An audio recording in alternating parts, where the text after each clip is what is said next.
merci pour le rapport déjà que vous avez commis, qui a été une source d'inspiration pour la DGA. Ce qu'il faut désormais, c'est que l'Agence d'innovation de défense se déploie et se déplie sur cette affaire-là. Les 10 milliards d'euros d'innovation, ce n'est pas un fonds, c'est du crédit budgétaire pour ce faire.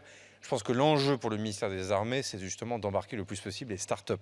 Et dans une culture maison, dans lequel, évidemment, et pour de bonnes raisons, les grandes enseignes, les grands arbres de la BITD occupent une place absolument fondamentale.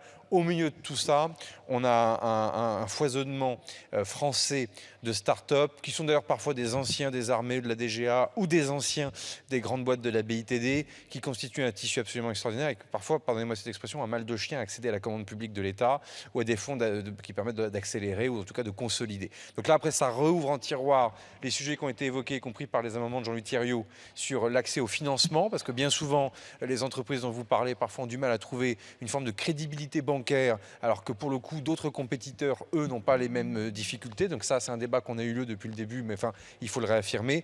Et deux, pour la partie de votre rapport, il est clair qu'il faut que l'Agence d'innovation de défense s'empare véritablement de cet état d'esprit-là. Donc si l'amendement d'appel de tout à l'heure est tombé, désormais le message est bien reçu, ce qui me permet de vous le réaffirmer, monsieur le député Paul Midi.